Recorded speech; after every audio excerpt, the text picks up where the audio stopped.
بسم الله الرحمن الرحيم قل هو الله أحد الله الصمد لم يلد ولم يولد ولم يكن له كفوا أحد. الحمد لله رب العالمين والصلاة والسلام على رسول الله وآله وصحبه أجمعين ومن تبعه وطاعه بالدين إلى يوم. மார்க்க நிகழ்ச்சியை நாம் நடத்தி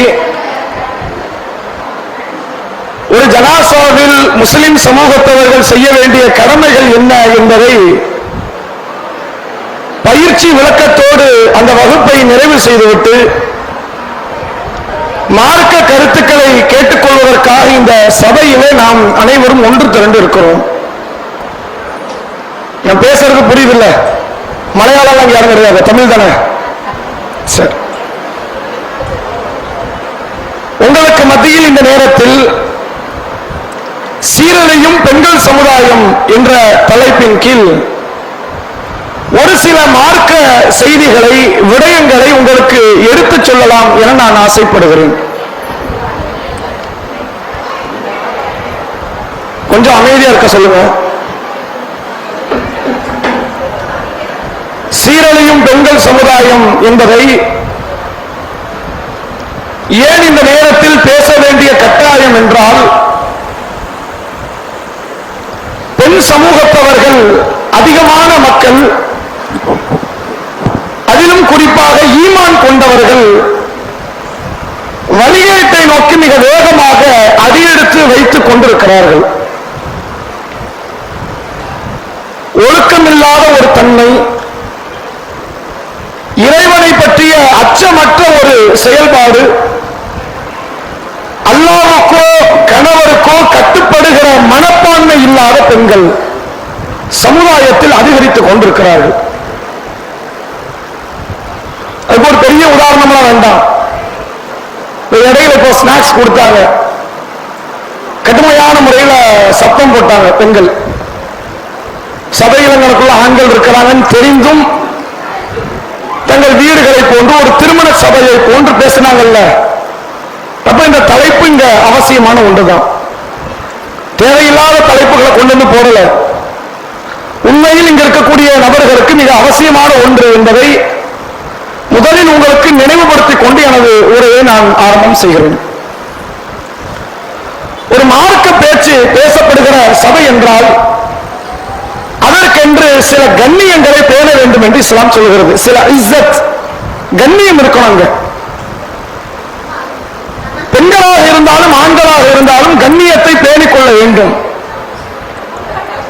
அந்த கண்ணியத்தை அவர்கள் பேண மறுத்துவிட்டால் அல்லாஹ்விடத்தில் அவர்கள் தண்டனைக்குரியவர்கள், குற்றவாளிகள் என்று இஸ்லாம் சொல்கிறது.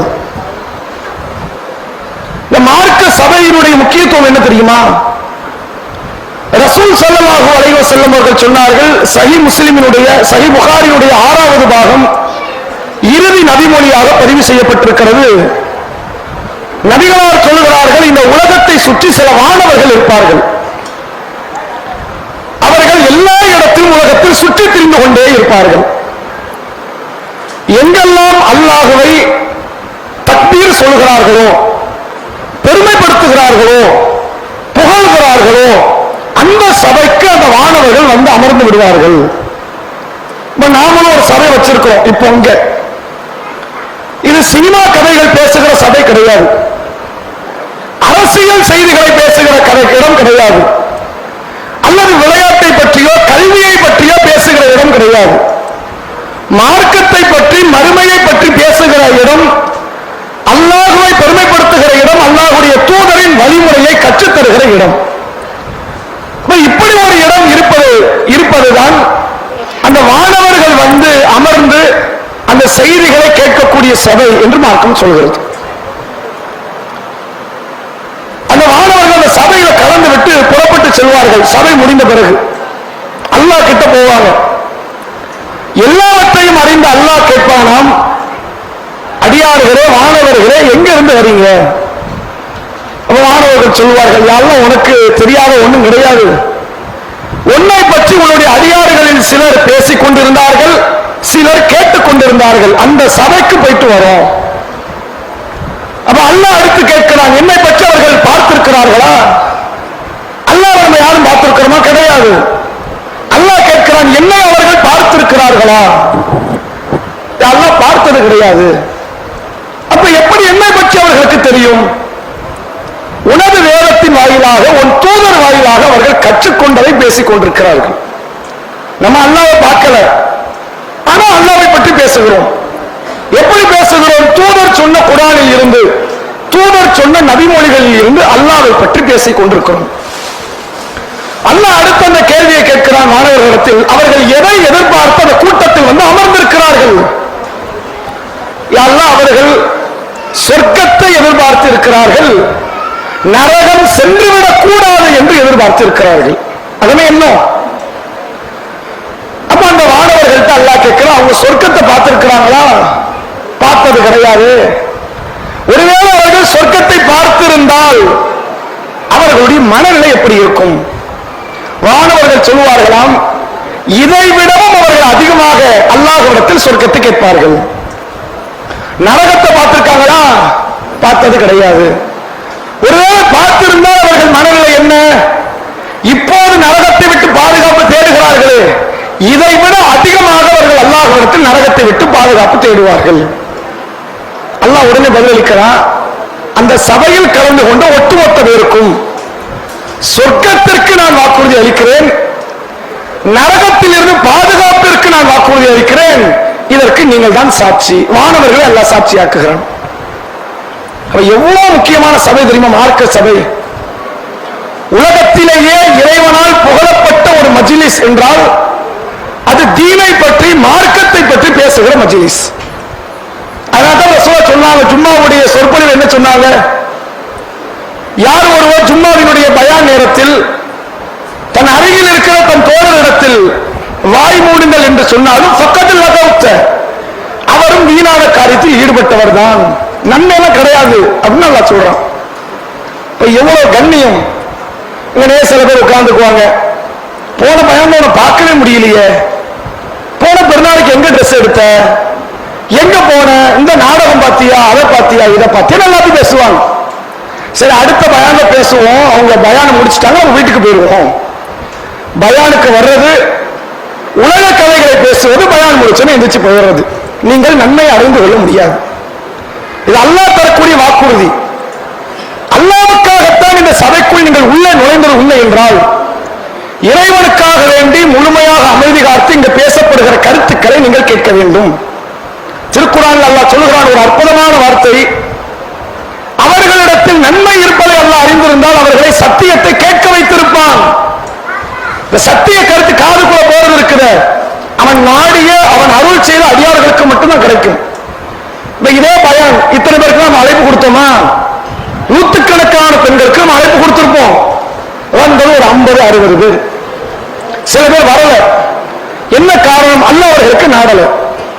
சில பேர் வந்து உட்கார்ந்து இருக்கிறாங்க, நீ என்னன்னாலும் பேசு, கேட்கவே மாட்டோங்க, நீ வா கதை பேசணும், பக்கத்தில் உள்ள ஆள்கிட்ட பேசுவாங்களே, இது அவர்களுக்கு அல்லாஹ் நாடியது. அல்லாஹ் அவர்களுக்கு நன்மை நாடல, அதான் உண்மை. அப்ப யார் உட்கார்ந்து முழுமையாக கேட்கிறாரோ அவரை இந்த சபையினுடைய முழுமையான கண்ணியத்தை பெற்றவர், அடைந்தவர். இது பெரும் பொருளாதார செலவுகள் நடக்குது, சும்மா நடக்கல இல்லை. மக்களிடத்திலிருந்து பொருளாதாரத்தை வசூல் செய்து இப்படி ஒரு ப்ரோக்ராம் அரேஞ்ச் பண்ணி பக்கத்து கிளைகளில் உள்ள பெண்களை எல்லாம் அழைச்சிட்டு வந்து இதற்கு ஒரு தாயை ஏற்பாடு செய்து பெண் தாய்க்களை ஏற்பாடு பண்ணி இவ்வளவு பெரிய பயிற்சி, இவ்வளவு பெரிய மார்க்க செய்திகளை எல்லாம் சொல்லும் பொழுது அதை நீங்கள் அலட்சியமாக ஆக்கினால் உங்களை விட மார்க்கத்தை இழிவுபடுத்த இன்னொரு கூட்டம் தேவையே கிடையாது. உங்களை விட வேற யாரும் இழிவுபடுத்த போறா? எல்லா செலவும் பண்ணி அவங்க மார்க்கம் சொல்லுவாங்க, நாங்கள் கேட்க மாட்டோம், சண்டை போடுவோம், எங்களுக்குள் பேசி சிரித்துக் கொள்வோம், பெண்களுக்கே உண்டான மாண்பை கேவலப்படுத்துவோம் என்பவர்களை விட ஒரு இழிவானவர்கள் உண்டா? இது முதலில் நான் உங்களுக்கு நினைவுபடுத்திக் கொள்கிறேன். இந்த சபை ஆரம்பித்ததிலிருந்து முடிகிற வரை அல்லாஹ்வுக்காக பொறுமை காத்து நீங்கள் கேளுங்கள். சத்தியத்தை நீங்கள் கேட்க மாட்டீர்கள் என்றால் இந்த சபையில் செலவழிக்கப்பட்ட பொருளாதாரம் குறித்து நீங்கள் விசாரிக்கப்படுவீர்கள். சஹாபாக்கள் காலத்தில் ஒரு மார்க்க செய்தி கிடைக்காதுன்னு பயணித்தார்கள்.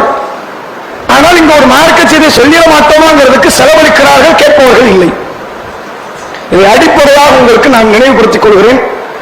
சில பேச்சுக்கள்ல பேசாமல் அல்லாஹ்வுக்காக அமைதி காத்துக்கள். முதலாவதாக சீரழியும் பெண்கள் சமுதாயம் அப்படிங்கிற அந்த தலைப்பை நம்ம பார்க்கணும். இன்னைக்கு சமுதாயத்தில் கொலை செய்வதும் ஆண்கள், கொள்ளையடிப்பதும் ஆண்கள், மது அருந்துவது ஆண்கள், போதைப் பொருட்களுக்கு அடிமையாக இருப்பது ஆண்கள், எல்லா விதமான பாவத்தில் முதலணியில் இருப்பது ஆண்கள். சம்பந்தமே இல்லாம நம்மள உங்களுக்கு கூடாது இல்ல. அது என்ன சீரழியும் பெண்கள் சமுதாயம், ஆண்கள் சமுதாயம் அழியலையா அப்படின்னா இது நாம சொன்ன வார்த்தை கிடையாது, அல்லாஹ்வுடைய தூதர் அவர்கள் சொன்ன வார்த்தை. இந்த பெண்கள் சமுதாயம் மறுமை நாள் நெருக்கத்தில் எப்படிலாம் மாறுவாங்க ரசூலுல்லாஹ் சொல்றாங்க. ஒரு காலம் வரும் மக்களே, அந்த நாள் வராமல் மறுமை நாள் வராது. மறுமை நாளினுடைய நெருக்கத்தில் இரண்டு சாரார்கள் இந்த உலகத்தில் தோன்றுவார்கள். அந்த இரண்டு சாரார்கள் சொர்க்கத்தின் வாடையை கூட நுகர மாட்டார்கள். ஒரு சாரார் யார் தெரியுமா? அவர்கள் ஆட்சியாளர்கள், அரசர்கள், கவர்மெண்டை நிர்வாகம் செய்யக்கூடிய மக்கள். அவர்கள் என்ன செய்வார்கள்? கையில ஒரு குச்சியை வைத்திருப்பார்கள், அதாவது மக்களை அவர்கள் தண்டிப்பார்கள். குச்சினா உண்மையான குச்சி கிடையாது, அதிகாரம், அதிகாரத்தை வைத்து தண்டிப்பது. சமுதாயத்தை நீங்க பார்க்கலாம். நான் ஆட்சியாளன் என்பதனால் ஜிஎஸ்டி கொண்டு வா, இந்த வரி அந்த வரி என்று மக்களை நோவினைப்படுத்தக்கூடிய ஒரு அரசு இருக்குதா? ரசூலுல்லாஹ் அன்னைக்கே சொன்னாங்க. இவர்கள் சொர்க்கத்தின் வாடையை கூட நுகர மாட்டார்கள். இரண்டாவது சாரார் அவர்கள் பெண்கள். அவர்கள் யார்? பெண்கள். அவர்கள் எப்படி இருப்பார்கள் என்றால், இந்த ஒட்டகம் தெரியுமா? அதுக்கு முதுகுல ஒரு திமில் இருக்கும். மாட்டுக்கு திமில் உண்டு, ஒட்டகத்துக்கு திமில் பெருசா இருக்கும். அந்த திமிலை போன்று தங்கள் தலைமுடியை அவர்கள் உருவாக்கி வைத்திருப்பார்கள். இந்த கொண்ட போடுவாங்கல்ல, அது தப்பு கிடையாது. அது போடுவதை அழகுக்குன்னு போடுவாங்க, பிறர் பார்க்க போடுவாங்க. அவர்கள் நடக்கிற நடை பிற ஆண்களை சாய்க்க வைக்கக்கூடிய வகையில் இருக்கும். இவர்கள் அப்படி நடப்பார்கள், பிற ஆண்களை அவர்கள் சாய்ப்பார்கள். இவர்களும் சொர்க்கத்தின் வாடையை கூட நுகர மாட்டார்கள் என்று நபிகளார் சொன்னார்கள். பெண்கள் ஒரு பெருங்கொண்ட கூட்டம், அது சின்ன கூட்டம் கிடையாது.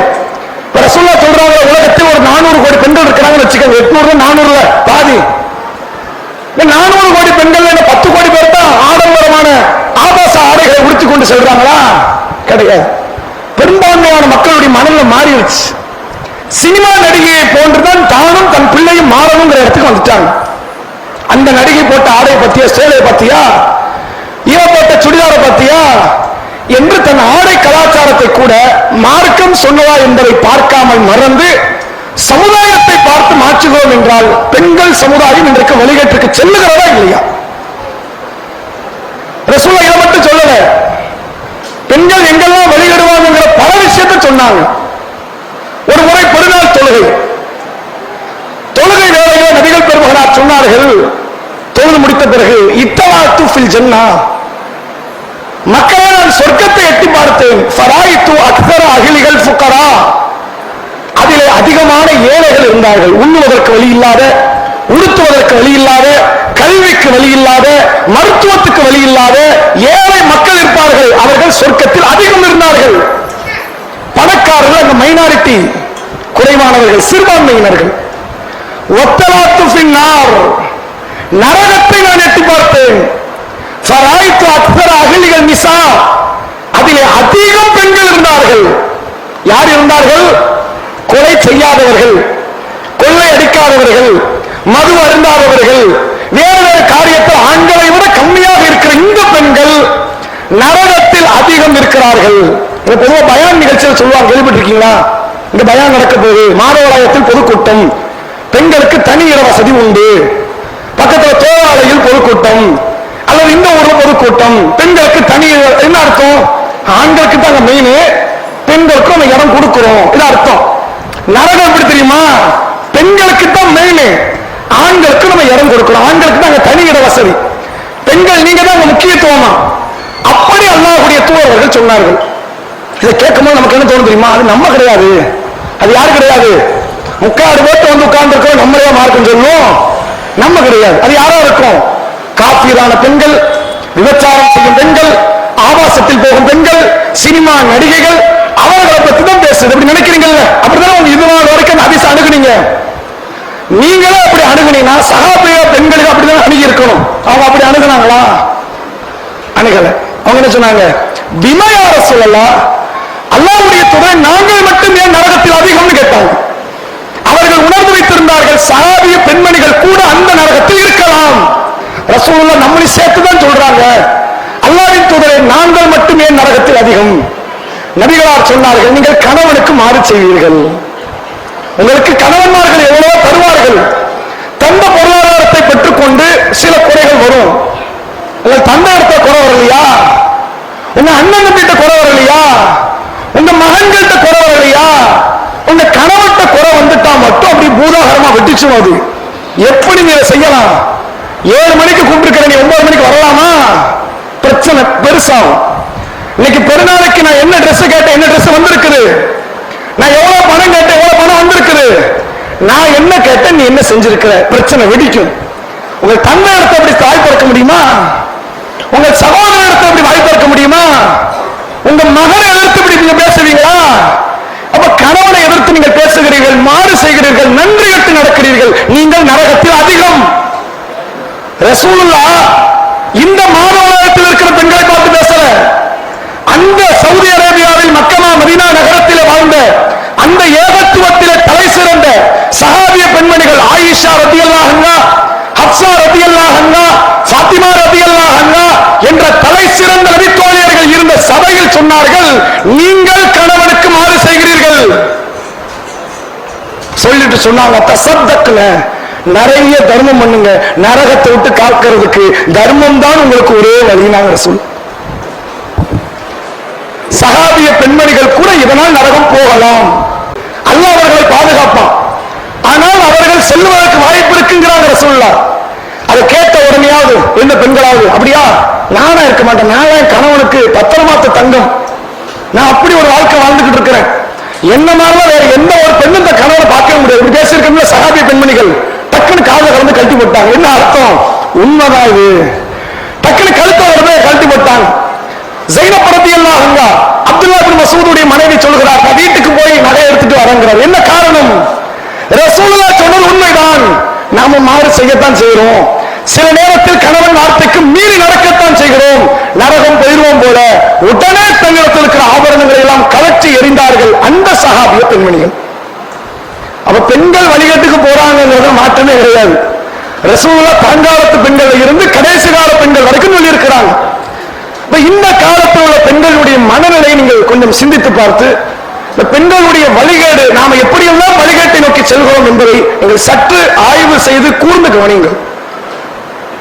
பெண்களுடைய நிலைமை என்ன தெரியுமா? வழிபாடு மட்டும் செஞ்சுட்டா போதும் நினைக்கிறாங்க. பல பெண்கள் அப்படித்தான். தஹஜ்ஜத் தொழுவாங்க, ஆண்கள் ரமலான் காலத்துல தொழுதாலே பெரிய விஷயம், மழை மாதிரி. அது தஹஜ்ஜத் எல்லாம் தொழணுமா, 30 நாள் தொழணுமா, இந்த லைலத்துல் கத்ர் ஒரு நாள் என்னன்னு தெரிஞ்சுட்டா நல்லா இருக்குமே, இது அவங்க நிலைமை. பெண்கள் எப்படி? அதிகமான பெண்கள் தஹஜ்ஜத் தொழுவார்கள். வித்ர் தொழக்கூடிய பெண்கள் கை தூக்கல, தூக்கலாம் சும்மா. கணிசமான பெண்கள் கை தூக்கிறீங்க, கீழே போடுங்க. சில பெண்கள் வெக்கப்பட்டு தூக்காம ஓட வந்திருக்கான். வெளியே நிக்கிற ஆண்களை கூப்பிட்டு நீங்க தொழுவீங்களா, கையை தூக்குங்க அப்படின்னா தூக்க மாட்டாங்க. அப்ப வழிபாடு அவர்களை விட உங்கள்கிட்ட அதிகம், மாற்றமே கிடையாது. ரமலான் காலத்துல மாதவிலக்கால் பெண்களுக்கு நோன்புகள் விடுபட்டிருக்கும்.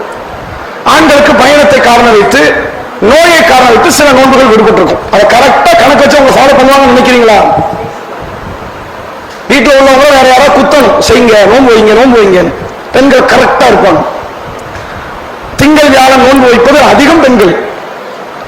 எந்த அமலை எடுத்துக்கொள்ளுங்கள் அதில் முன்னணியில் நிற்பார்கள் பெண்கள். சில பெண்களுக்கு கொஞ்சம் பலகீனம் இருக்கும். இந்த தொழுகையில ஃபர்லுல கூட பிரச்சனை வரும். ஒரு 2 பயன் உட்காந்துட்டாங்க, நீங்க அடுத்து தெளிவாயிருவாங்க. அது உண்மை. ஆண்களுக்கு 2000 பயன் நடத்துங்க, நகரவே மாட்டோங்க. இது அவர்கள் மனநிலை. வழிபாட்டில் மட்டும்தான் பெண்கள் முதலில் இருக்கிறார்கள் தவிர, அதை தவிர்த்து எந்த விதமான காரியத்தை எடுத்துக்கொண்டாலும் சரி ஆண்களுக்கு கீழே தான் பெண்கள் நிற்கிறாங்க. அதற்கு தான் ரசூலுல்லாஹ் சொன்னாங்க, ஆண்களில் இந்த ஈமானை முழுமைப்படுத்தியவர்கள் ஏராளமான பேர் உண்டு, பெண்களில் ஈமானை முழுமைப்படுத்தியவர்கள் ரெண்டு பேர் தான் உண்டு. ரெண்டு பேர் தான். யார் அவர்கள்?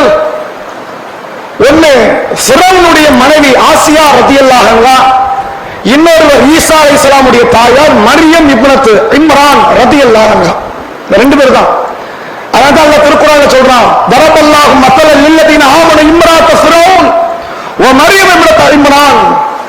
இந்த ஃபிரௌனுடைய மனைவி ஆசியாவையும், ஆசியான் பேர் அங்க வரல, ஹதீஸ்ல வருது, ஃபிரௌனுடைய மனைவியும் இம்ரான் அவர்களுடைய மகளான இந்த மரியமையும் உலக மாந்தர்களுக்கு ஈமான் கொண்டவர்களுக்கு நான் முன் உதாரணமாக சொல்லுகிறேன். அல்லாஹ் சொல்றான். யாருக்கு முன் உதாரணம்? உங்களுக்கு மட்டும் இல்ல, ஆண்களுக்கு மட்டும் இல்ல, சஹாபாக்கள் சஹாபிய பெண்மணிகளுக்கு மட்டும் இல்ல, அல்லாஹ்வுடைய ரசூலுக்கும் சேர்த்து அவர்கள் முன்மாதிரி. பெண்களில் முழுமை பெற்றவர்கள் 2 பேர், ஆண்களில் முழுமை பெற்றவர்கள் பல பேர், ஏராளமான பேர். நாங்கள் சொல்லுவோம், ஏன் அந்த வழிபாட்டை தாண்டி அவங்களுக்கு எதுவுமே வராது. ஒரு நற்குணம் வருமா? வராது. அல்லாஹ்வை பற்றி ஒரு அச்சத்தோடு பொருளாதாரத்தை அணுகுவார்களா? அணுக மாட்டார்கள். தன் கணவனுக்கு கட்டுப்படும் விஷயத்தில் அல்லாஹ்வுக்கு பயப்படுவார்களா? பயப்பட மாட்டாங்க. இந்த சமுதாயம், பெண் சமுதாயம் அதிகமாக உலக காரியங்களில் மூழ்கி கிடப்பார்கள். அதுதான் உண்மை. நம்ம ஒவ்வொரு காரியமா பார்ப்போமே. நற்குணம் என்ற ஒன்றை எடுத்துக்கொள்ளுங்கள். ரசூலுல்லாஹ் ஏராளமான நற்குணங்களை சொல்லி தந்தாங்க. பிரத்யேகமான சில நற்குணங்கள் என்றால், பிறரை பற்றி பேசாதீர்கள், கோல் முட்டாதீர்கள், புறம் பேசாதீர்கள், அவதூறு பேசாதீர்கள், பொய் சொல்லாதீர்கள், உங்கள் நாவுகளால் பிறருக்கு எந்த விதமான நோவினையோ தொந்தரவோ தந்து விடாதீர்கள். தந்தால் அல்லாஹ் அதை மன்னிக்கவே மாட்டான். ஏன்? சம்பந்தப்பட்ட அந்த அடியார் மன்னிக்காத வரை அல்லாஹ் மன்னிக்க மாட்டான். லட்சம் அதிசயம் கேட்டிருப்பீங்கல்ல. இது கேட்காத ஜும்மா கிடையாது, கேட்காத பெருநாள் கிடையாது, கேட்காத பொதுக்கூட்டம் கிடையாது, எல்லா ஆவணமும் கேட்டாச்சு. திவாலானவர்கள், மல் முஃப்லிஸ், திவாலானவன் யார் என்று ரசூலுல்லாஹ் கேட்கிறாங்க. சஹாபாக்கள் சொன்னாங்க, திவாலானவர்கள் யார்? யாரிடத்தில் பணம் இல்லையோ, பொருளாதாரம் இல்லையோ, வீடு இல்லையோ, உணவு இல்லையோ, அவன் திவாலானவன்.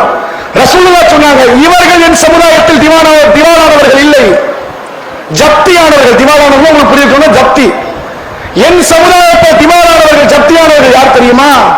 அதிக தொழுகை, அதிக நோன்பு, அதிக ஹஜ் உம்ராக்கள் என்று நன்மைகளை எல்லாம் எடுத்து நாளை மறுமையில் ஒரு கூட்டம் வருவார்கள். பிறருக்கு அவர்கள் தொந்தரவு தந்திருப்பார்கள். மாமியா மருமகனா அப்படியே அந்த சண்டை அப்படி இனிச்சு கிடக்கும், போட்டு கொடுமைப்படுத்துறது. இவங்க மருமகளா இருக்கும் போது மாமியார் கொடூரமான பெண் மாதிரி தெரியும். இவங்க மாமியார் ஆனதுக்கு அப்புறம் மருமகள் எல்லாரும் மோசமான பொம்பளை மாதிரி தெரியும். தெரியுமா? தெரியுதா? அப்ப நீங்க அந்த இடத்துல இருக்கிறீங்க. பிறரை மோசமான முறையில பார்ப்பது, கெட்ட நிகழ்வாக ஒருவரை எண்ணுவது, ஒருவரை அதிகப்படியாக குறை பேசுவது, புறம் பேசுவது, அவதூறு பேசுவது, இது அதிகம் யாருக்கிட்ட இருக்கு? பெண்கள் இடத்துல இருக்கு.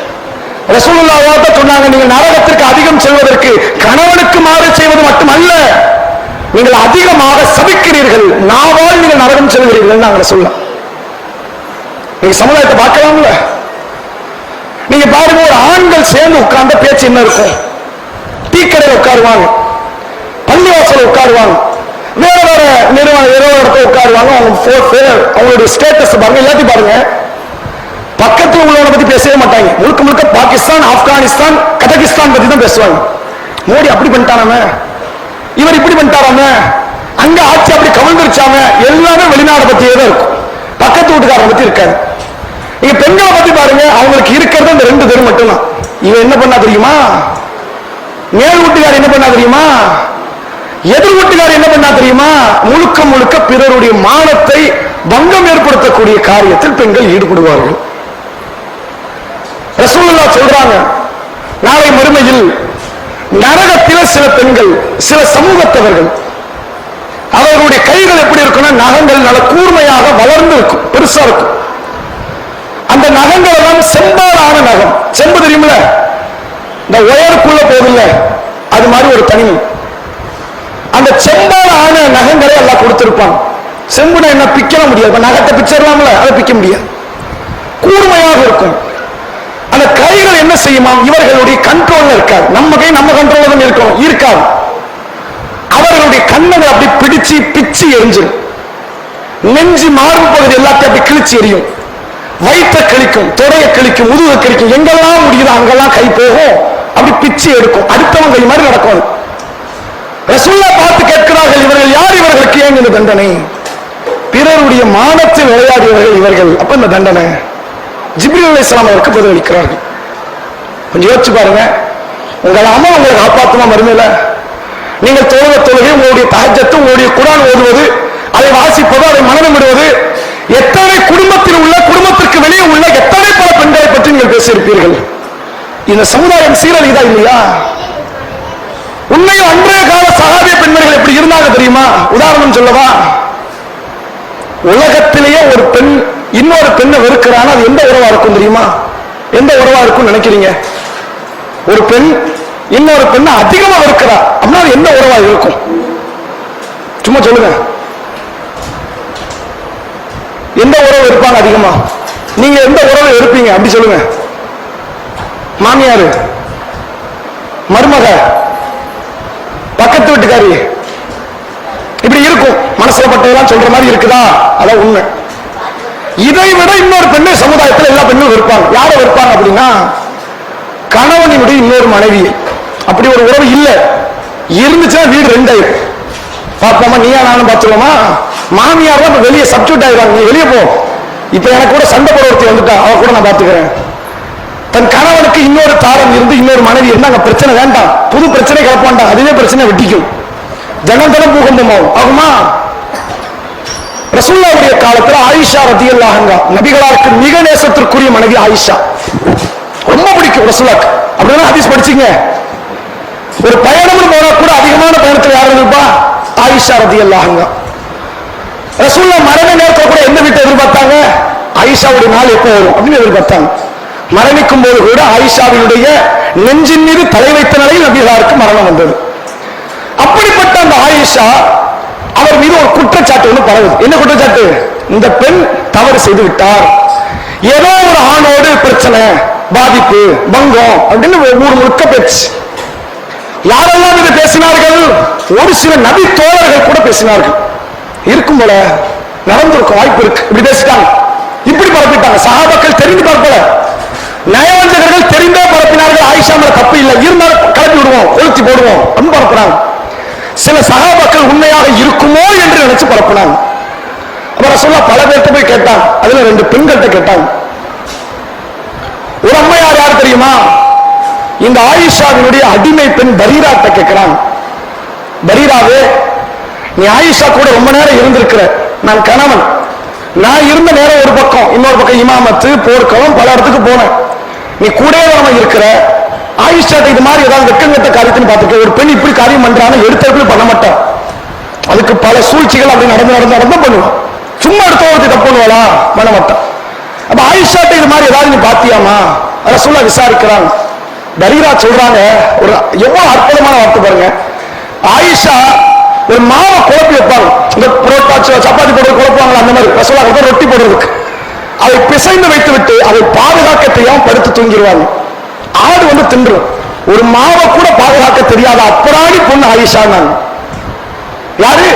ஒரு மாவை கூட பாதுகாக்க தெரியாது. நீங்க எல்லாம் கரெக்டா இருப்பீங்கல்ல, வீட்டுல ஒரு சாம்பார் சால்னா மூடி போட்டுட்டு போய், மூடி போடாம போய் நீங்க நைட் தூக்க போவீங்களா? கரெக்டா எடுத்து ப்ராப்பரா சூடு காட்டி கொண்டு வந்து ஃப்ரிட்ஜில் வைக்கிறது எல்லாத்தையும் செய்வீங்க. கரெக்ட் தானே? எந்த பொண்ணு வீணாக்கு கூட நினைப்பீங்கல்ல, இதெல்லாம் உலகத்தை எல்லா பெண்ணுக்கும். ஆனால் அந்த ஆயிஷா மாவை கூட பாதுகாக்க தெரியாமல் தூங்கி வரக்கூடிய அப்பராணி பெண். பரீரா சொல்கிறார். ரசூல் எங்கே ஒரு நிறுத்தல. ரசூலுல்லாஹ்க்கு வேற சில மனைவிமார்கள் உண்டு. அதுல ஒரு அம்மையார் ஸைனப் ரலியல்லாஹு அன்ஹா. ரசூல் அங்க போய் கேட்கிறாங்க, ஸைனபே, ஆயிஷாவுடைய கேரக்டர்ல ஏதாவது குறை பார்க்கறியாமா? நீ பார்த்த வரைக்கும், ஏன்னா சக்காலத்திமார்கள், சக்காலத்தினும் புரியுது இல்ல, அந்த ஸைனபினுடைய கணவர் தான் இந்த ஆயிஷாவுக்கும் கணவர். எப்படி சண்டை வரும்? அங்க போய் கேட்கிறாங்க, ஆயிஷாக்கு வந்து ஏதாவது பார்க்கறியா? என்ன சொல்லி இருக்கணும்? இருக்கும், வாய்ப்பு இருக்கு அப்படின்னு ஒரு கொளுத்து போட்டுக்கலாம்ல. ஏற்கனவே 10 மனைவி, ஒரு ஆள் போட்ட நமக்கு டைம் கிடைக்குமா இல்லையா? Extra time. இப்படித்தான் நினைக்கணும், இப்படித்தான் நினைச்சிருப்பாங்க. ஆனால் அதற்கு மாற்றமாக ஸைனப் நினைத்தார்கள். என்ன சொன்னாங்க தெரியுமா? இது அப்பட்டமான அவதூறு, இந்த அவதூறை பற்றி பேசுவதற்கும் நான் விரும்பல, அதை கேட்பதற்கும் நான் விரும்பல. இது அவதூறு, பொய். பகிரங்கமான பொய். ஆயிஷாவின் மீது வேண்டும் என்று பரப்புறாங்க. என்று பேசியது யார்? ஆயிஷாவின் தாயார் இல்ல, ஆயிஷாவின் உடன் பிறந்தவர் இல்ல, ஆயிஷாவினுடைய பிள்ளைகள் கிடையாது, ஆயிஷாவுக்கு பிள்ளையே கிடையாது. அது ஒரு பக்கம். ஆயிஷாவினுடைய நெருங்கிய வேறு உறவுக்காரர்கள் அல்ல. இந்த ஆயிஷாவினுடைய சக்காலத்தியாக இருக்கிற நபிகளுடைய மற்ற மனைவி பேசுகிறார். இது அப்பட்டமான பொய், அவதூறு. வருமா இப்படி ஒரு வார்த்தை? பக்கத்தில் இருக்கக்கூடிய மற்ற பெண்களை பத்தி இப்படி வருமா? ஒரு தகவல் வந்தா கூட அப்படிலாம் சொல்லாதீங்க, பொம்பளை நல்ல பொம்பளைங்க, நல்ல பெண் நம்ம பார்த்திருக்கோம், ஏன் பேச்ச வர மாட்டுக்கு? ஆனா ஒரு பெண் கெட்டவாக இருக்கட்டுமே, நான் பார்த்திருக்கேன் அந்த பிள்ளை நல்ல பிள்ளை, நல்ல பிள்ளைதான், நல்ல எண்ணம் கொண்டாங்க. தப்பா?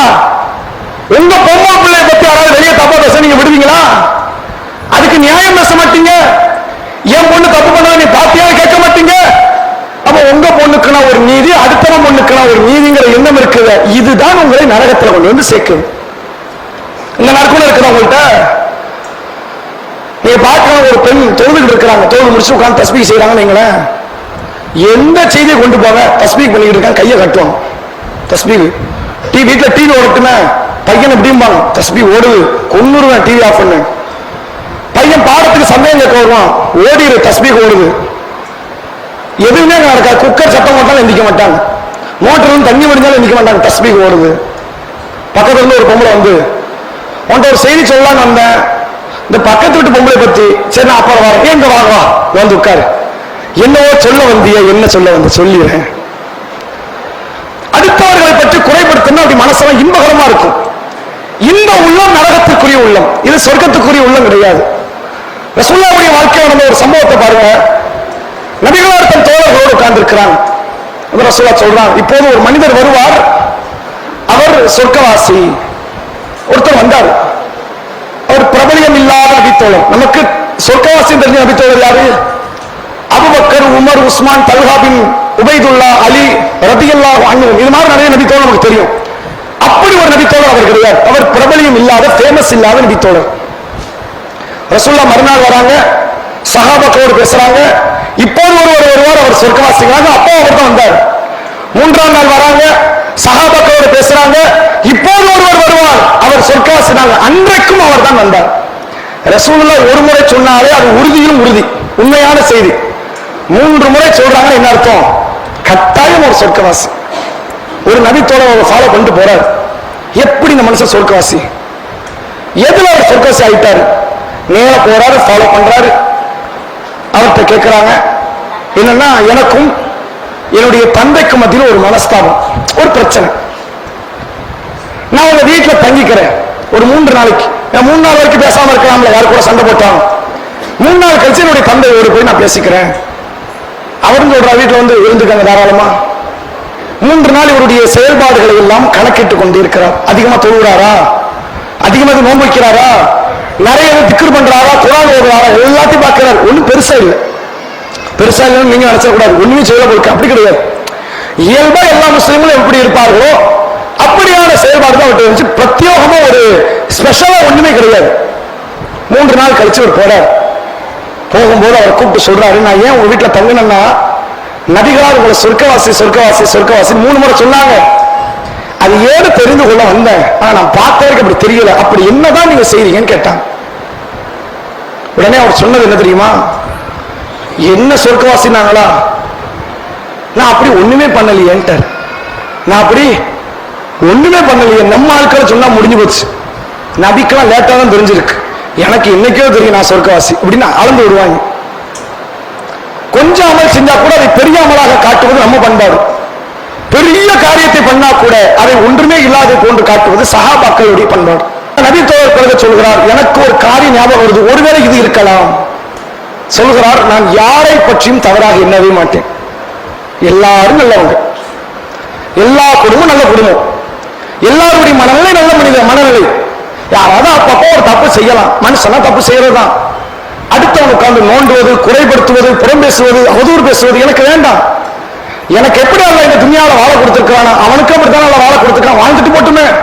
நான் யாரை பற்றியும் குறை பேச மாட்டேன், அவதூறு பேச மாட்டேன். இது என்னுடைய பழக்கம். வந்தவர் சொல்கிறார், கண்டிப்பா இதுவாக தான் இருக்கும். யாருக்கிட்ட இந்த பண்பாடு இருக்குது? யாருக்கிட்ட இல்லையே. அப்ப இந்த மனநிலையில் நீங்கள் மரணித்தால் வாழ்ந்தால் உங்களுக்கு சொர்க்கம் என்று இஸ்லாம் சொல்லுது. அடுத்தவரை பற்றி நல்லெண்ணம் கொள்வோம், சகோதரத்துவத்தை ஏற்படுத்துவோம், சகோதரத்துவத்தை ஏற்படுத்துவோம், கணவன் மனைவிக்கு மத்தியில் இணக்கத்தை ஏற்படுத்துவோம், குடும்பத்தை சேர்த்து வைப்போம். எல்லாரும் பிரிக்கிற வேலை தான் நம்ம பண்ணிட்டு இருக்கோம். எல்லாம் பிரிக்கிறது. இந்த பிரிக்கிற வேலையெல்லாம் சொன்னா நம்ம ஆட்கள் பெண்கிட்ட கொடுத்துட்டா போதும். நாடு எப்படி பிரிக்க, மாநிலத்தை எப்படி பிரிக்க கரெக்டா பிரிப்பாங்க. குடும்பத்தை பிரிச்சா பெரிய விஷயமா? அந்த மனநிலை இந்த குடும்பத்தை பிரிக்கிற மாதிரியான ஒரு சைத்தானிய செயல் கிடையாது. தெரியுமில்ல, இப்லிஸ் இருக்கிறானே, அவன் தனது சிம்மாசனத்தை கடல் மீது அமைத்திருக்கிறான்.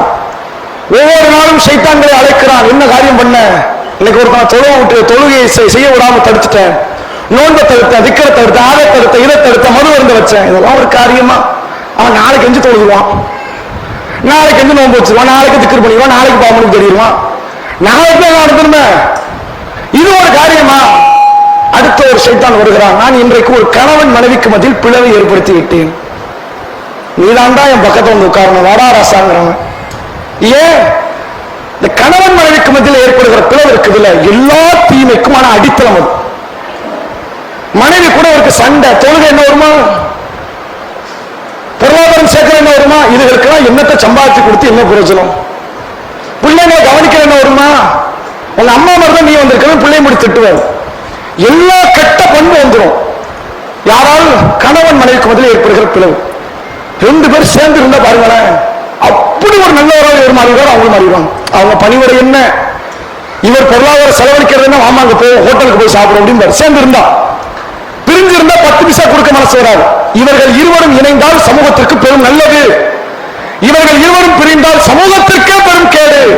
கணவன் மனைவிக்கு மத்தியில் இணக்கத்தை ஏற்படுத்த சொல்றது இஸ்லாம். நம்ம ஆட்கள் பிரிக்கிற வேலை தான் பார்க்கிறாங்க. ஒரு ஆள் நம்மளை விட நல்லா இருந்துட்டா போதும், வயிறெல்லாம் வந்தவன இதை விட ஸ்ட்ரீமிங்கா கூடுதலா எரியாது, அந்த அளவுக்கு எரியும். இது இப்படி ஒரு பண்பாடு கொண்டவர்கள். இதை நீங்கள் மாற்றிக்கொள்ளாத வரை அல்லாஹ்விடத்தில் நீங்கள் அவன் அருளை, அவன் கருணையை, அவனுடைய சொர்க்கத்தை நீங்கள் பெற்றுக்கொள்ள முடியாது. இஸ்லாம் சொல்லித் தருகிறது. இதை இன்றைய நாளினுடைய முதல் அறிவுரையாக நான் உங்களுக்கு சொல்லித் தருகிறேன். யாரை பற்றியும் தவறாக பேசாதீர்கள், தவறாக எண்ணாதீர்கள். எல்லோரும் நல்ல மக்கள், அப்படி இருக்கட்டும். உங்களுக்கு கண்ணுக்கு தெரிஞ்ச ஒரு பாவம் நடக்குதா, கூப்பிட்டு அறிவுரை கொடுங்க, புறம் பேசாதீங்க. அவர்களை பற்றி வெளியே உள்ள மக்கள்கிட்ட பேசாதீங்க. இப்பெல்லாம் நீ பண்ற, இப்பெல்லாம் பண்ற மாதிரி பண்ணாதம்மா, ஒரு அறிவுரை, ஒரு அட்வைஸ். ஒரு குடும்பம் பிரிஞ்சு கிடக்குதா, மீண்டும் மீண்டும் கோல் மூட்டி பிரித்து விடாதீர்கள், சேர்த்து வைங்க. பொய் பேசியாவது சேர்த்து வைங்க. என்ன அலிம்சை அப்படி சொல்லி பொய்யெல்லாம் வரவே வராது. என்ன எல்லாம் லாஜிக் இருக்குதா? கணவன் மாட்ட என்ன போய் சொல்றது, கொஞ்சமா நெஞ்சமா போய் சொல்றதெல்லாம். வீட்டுக்குள்ள 1008 ட்ரெஸ் இருக்கும், ட்ரெஸ்ஸே எனக்கு கிடையாதுன்னு போய் சொல்லுவாங்க, வாய் கூசாம பேசுவாங்க. எல்லா விதமான போய் பேசக்கூடியவர்கள் உண்டு. இஸ்லாம் சொல்றது அங்கெல்லாம் பேசாதீங்க, இங்க பேசுங்க. நற்குணத்தோடு வாழுங்கள், சமுதாயத்திற்கு நல்லவர்களாக வாழ்ந்து மரணிங்கள். உங்கள் மரணம் பலருக்கு வருத்தத்தை தர வேண்டும், பலருக்கு இன்பத்தை தந்து விடக்கூடாது. நபிகளார் மரணம் இன்று வரை சமுதாயத்திற்கு ஒரு வருத்தம் தான். ரசூலுல்லாஹ் இருந்திருந்தா இந்த பிரச்சனைக்கு ஒரு தீர்வு கிடைச்சிருக்குமே என்ற எண்ணம். நபி இருந்திருந்தா நம்ம கஷ்டப்படுறத பார்த்து இருப்பாங்களா ரசூலுல்லாஹ் என்ற எண்ணம். நபியின் மரணம் 1400 ஆண்டுகளாக மக்களால் பேசப்படும் போதெல்லாம் ஒரு வருத்தத்தில் ஒரு உச்சி கொட்டக்கூடிய நிலை இருக்கு. நம்ம மரணம் அப்படி இருக்குமா? சான்ஸே கிடையாது. அல்ஹம்துலில்லாஹ்னு சொன்னாலும் ஆச்சரியத்துக்கு இல்லை. சில பேர் வாயில சொல்லும் இன்னால் இல்லான்னு, மனசுக்குள்ள அல்ஹம்துலில்லாஹ் போய் சேர்ந்துருச்சு. இதை விட நான் வேற என்னத்தை கேட்டேன்? அல்லாஹ் என்னுடைய துவாவெல்லாம் கபூலாக்கிட்டேன்றாங்க.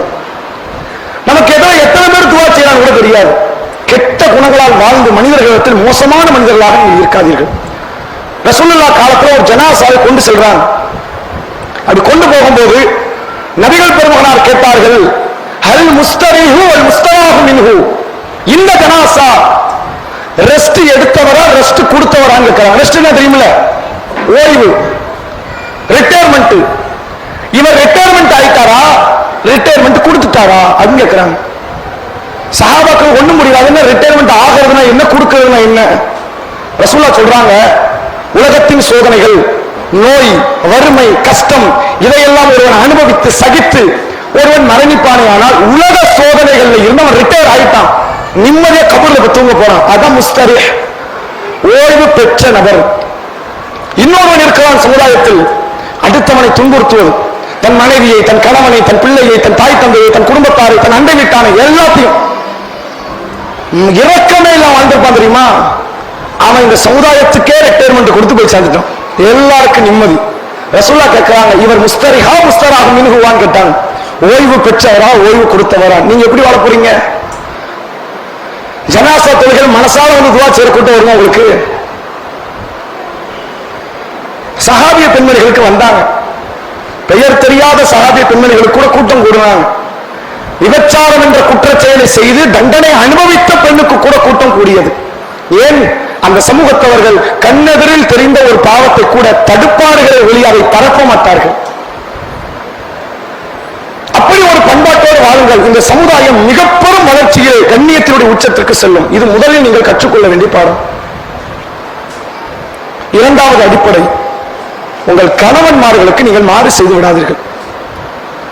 அல்லாஹ்வுக்கு கட்டுப்படுங்கள், அல்லாஹ்வுடைய ரசூலுக்கு கட்டுப்படுங்கள். இது இஸ்லாம் ஆண்களுக்கும் பெண்களுக்கும் சொன்ன நீதி. பெண்களுக்கு கூடுதலாக சொல்கிறது, உங்கள் கணவன்மார்களுக்கும் கட்டுப்படுங்கள், மாறு செய்து விடாதீர்கள். 18 வயசுல உங்களுக்கு திருமணம் ஆயிருக்குன்னு வச்சுக்கோங்க, 18, 20, 22, இந்த 20 வருஷ காலத்துல உங்கள் தந்தை உங்களுக்கு பணம் கொடுத்தார், பொருளாதாரம் கொடுத்தார், உணவு கொடுத்தார், டிரெஸ் கொடுத்தார். ஏன் கொடுத்தாரு? அவர் பெற்றாரு, கொடுத்தார். நீங்க அதுல இருந்து ஒரு 10 வருஷம் 20 வருஷம் கழிச்சு உங்களுடைய பிள்ளை வளர்ந்து வந்து நிற்பான், அவன் கொடுப்பான், அம்மா அந்த வச்சுக்கோங்க, இதை வச்சுக்கோங்க, அதை வச்சுக்கோங்க தருவான். ஏன் கொடுக்கிறான்? நீங்க பெற்றது. இந்த நடுவுல ஒரு ஜீவன் இருக்குது, அப்பிராணி ஜீவனா ஒண்ணு ஆளுது, அது ஏன் உங்களுக்கு கொடுக்குது? உங்களை கட்டின ஒரே ஒரு காரியம். வேற ஏதாவது ஒரு வகையில அவரோடு உங்களுக்கு எந்த விதமான தொடர்பு இருக்குதா? நீங்க பெக்கவும் இல்லை, அவர் உங்களை பெற்றெடுக்கவும் இல்லை. தன்னுடைய வேலை பொருட்களையும் மறந்து உங்களுடைய பாதுகாப்பை அவர் உறுதி செய்கிறார், உங்கள் உணவை உறுதி செய்கிறார், உங்கள் உடையை உறுதி செய்கிறார், உங்கள் சந்தோஷத்தை உறுதி செய்கிறார். அப்படிப்பட்டவருக்கு நீங்கள் கட்டுப்பட மறுப்பீர்களே ஆனால், மாறு செய்வீர்களே ஆனால், நரகத்தை உங்களுக்கு ஒரு இடம் பெர்மனண்டா அல்லாஹ் வச்சிருக்கான். நீங்க மௌத்தாக வேண்டியதுதான், நரகம் போக வேண்டியதுதான். ஆனா இந்த மாதிரி கொடுப்பனை யாருக்கும் கிடைக்காது தெரியுமில்ல. சில பேர்லாம் வந்து படிச்சுக்கிட்டு இருக்கும்போது லேண்ட் வாங்கி வீடுலாம் கட்டுவாங்க, வேலை பார்த்துக்கிட்டு இருக்கும்போது ஊருக்கு போய் வீட்டில் தங்கணும்னு. வாழும் பொழுது ரசூலுல்லாஹ் சொன்னாங்க, இவர்கள் வாழும் பொழுது நரகத்திற்கு உறுதிப்படுத்தியவர்கள். இது கொடுப்பனையா? மிகப்பெரிய கேடு. அது கணவன்மார்களுக்கு நீங்கள் கட்டுப்படுங்கள். இது இரண்டாவதாக. டீட்டெயிலா பேசலாம், நேரம் இல்லாதனால இதை சுருக்கமா முடிக்கணும். மூன்றாவதாக உங்களுக்கு நினைவுபடுத்தக்கூடியது, மார்க்கம் என்று ஒன்று வந்தால், அல்லாஹ்வுடைய வார்த்தை, அல்லாஹ்வுடைய ரசூலின் வார்த்தை என்று வந்தால் அப்படியே விழுந்துருங்க, சரணாகதி அடைஞ்சிருங்க. அதை எதிர்த்து பேசுகிற மனநிலையில் வராதீர்கள், அதற்கு வாதம் கற்பிக்காதீர்கள், அதற்கு இன்னொரு அர்த்தத்தை கொடுக்காதீர்கள். வரதட்சணை கல்யாண வீட்டுக்கு போகக்கூடாது, அப்பட்டமா நம்ம அறிவு சொல்லும், அநியாயம் நடக்குதாடா இங்க, இது மாதிரி எத்தனை பிள்ளைங்களை எங்கெங்கெல்லாம் சீரழிப்பாங்க வரதட்சணையினால. எவ்வளவு பேர் செத்தான் தெரியுமா? மலேசியாவில் சில வருஷத்துக்கு முன்னாடி மலேசியாவில் உள்ள ஒரு தமிழ் பேசக்கூடிய இஸ்லாமிய தம்பதியர்கள் தன் பெண் பிள்ளைய இன்னொரு மாப்பிளை கட்டி கொடுக்குறாங்க. இது பணக்கார வீட்டு பிள்ளை, அவ்வளவு லட்சக்கணக்கில் கோடிக்கணக்கில் டௌரியை வரதட்சணையை பெற்று அந்த பிள்ளைய படாத பாடுபடுத்தி கடைசியில் அந்த பிள்ளை தற்கொலை செய்யக்கூடிய நிலைக்கு தள்ளிட்டாங்க. பணக்காரன் குடும்பத்தில் கூட நடக்குது வரதட்சணை கொடுமை, ஏழை குடும்பத்தில் நடக்காதா? அறிவு சொல்லுது இது கெட்ட சபை, மனசு என்ன சொல்லுது? உறவுக்காரர்கள் அச்சம் தான் வாதம் பேசுறது. இது பேரு வாதம் பேசுறது. என்னுடைய சித்தப்பா, பெரியப்பா, மாமா, மாமி சும்மா விட்டுற முடியுமா? உறவெல்லாம் இஸ்லாம் என்ன சொல்லுது? உறவை பேண சொல்லுது. சரி, நீங்க சண்டையே போடல, எல்லாரும் கூட நகையும் சதையுமா நெருக்கமா இணக்கமா வாழ்றீங்க, அப்படியே அர்த்தம்? அதை அப்படியே புரிந்து கொள்ள. தனக்கு ஒரு தேவை என்று வரும்போது நம்மளை விட மோசமான நயவஞ்சகன் இருக்க மாட்டான், எல்லா உறவும் புறக்கணிச்சிடும். மார்க்கத்தை சொல்லிருக்க வேண்டாம், சேராத, அப்பதான் உறவை பேணுவது என்றால் இது எதை காட்டுது? நான் அல்லாஹ்வுக்கும் அல்லாஹ்வுடைய ரசூலுக்கும் கட்டுப்பட மாட்டேன். திட்டவட்டமா அறிவிக்கிறது. நீங்கள் என்ன தொழுது என்ன பிரயோஜனம்? என்ன அமல் செய்து என்ன பிரயோஜனம்? அல்லாஹ் அல்லாஹ்வுடைய ரசூலின் வார்த்தைக்கு கட்டுப்படாதவர்கள் நாளை மறுமையில் நரகத்திற்குரியவர்கள். நாளை மறுமையில் சில முகங்கள் நரகத்தில் போட்டு வாட்டி வரைக்கப்படும். யௌம துகல்லபு வுஜூஹுஹும் ஃபின்னார் யகூலூன யா லைத்தனா அத்தஅனா அல்லாஹ் வ அத்தஅனா ரசூலா ரப்பனா இன்னா அத்தஅனா சாதத்தனா வ குபராஅனா ஃபஅதல்லூன ஸபீலா ரப்பனா ஆத்திஹிம் லிஅஃபைனி மினல் அதாப் வ லஅன்ஹும் லஅனன் கபீரா. சில முகங்களை அல்லாஹ் நரகத்தில் போட்டு வாட்டி வதக்குவான். அந்த முகங்கள் எல்லாம் சொல்லுவாங்க, அல்லாஹ்வுக்கு கட்டுப்பட்டு இருக்க கூடாதா? அல்லாஹ்வுடைய ரசூலுக்கு கட்டுப்பட்டு இருக்க கூடாதா? நாங்கள் முன்னோர்களுக்கு கட்டுப்பட்டு விட்டோமே, எங்களில் பெரியவர்களுக்கு கட்டுப்பட்டு விட்டோமே, யா அல்லாஹ் அவர்களுக்கு இரட்டிப்பு மடங்கு வேதனையும் கடுமையான முறையில் சாபத்தையும் அவர்களுக்கு நீ கொடு. கேட்கிற அர்த்தம் இருக்கலாமா? சுதாரித்துக் கொள்ள வேண்டாமா? ரசூலுல்லாஹ்வுடைய கால சஹாபிய பெண்மணிகள் கட்டுப்பாடு எப்படி இருக்கும் தெரியுமா?